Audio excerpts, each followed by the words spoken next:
Cette petite fille est Éléonore de Gonzague. Née en 1598, elle était princesse de Mantoue et membre de la maison de Gonzague. Elle était la plus jeune fille de Vincenzo, duc de Mantoue, et de son épouse, Éléonore de Médicis. Éléonore passa son enfance à la cour ducale de Mantoue, où elle reçut une excellente éducation. Dans le cadre de ses études, elle apprit plusieurs langues étrangères, la musique, la danse et la peinture. À l'âge de 12 ans, son père arrangea son mariage avec le duc de Pagliano.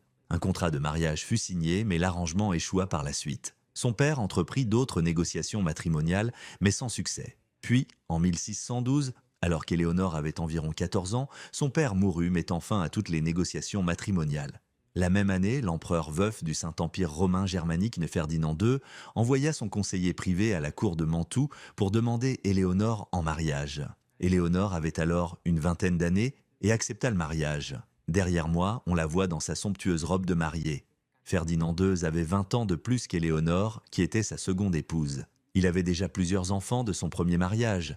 Éléonore était donc censée assumer immédiatement le rôle de belle-mère. Leur cérémonie officielle de mariage eut lieu en 1622. En cadeau de mariage, Ferdinand offrit à Éléonore une parure complète de bijoux comprenant des diamants et des perles d'une valeur de 30 000 ducats, une fortune colossale à l'époque. Grâce à ce mariage, Éléonore devint impératrice du Saint-Empire romain germanique ainsi que reine de Germanie, de Hongrie et de Bohême. Dès son arrivée à Vienne, Éléonore se consacra à l'apprentissage de l'allemand. Déterminée à embrasser pleinement sa nouvelle vie, elle engagea de nombreux domestiques de la maison de l'impératrice précédente et renvoya la plupart des siens à Mantoue. Cela témoignait de sa volonté de s'intégrer à sa nouvelle cour. Malgré les 20 ans d'écart entre Éléonore et Ferdinand, leur mariage était réputé heureux bien qu'il n'ait pas eu d'enfant. Éléonore s'acquitta pleinement de son rôle de belle-mère et se lia particulièrement d'amitié avec certains de ses beaux enfants. Comme son mari, Éléonore était profondément religieuse.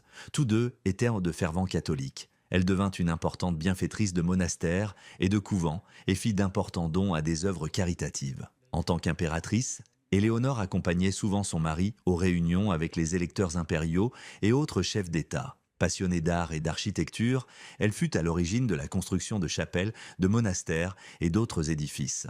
De plus, elle soutint des musiciens, des danseurs, des poètes et des écrivains grâce à son généreux mécénat. En 1637, le mari d'Éléonore mourut, la laissant veuve.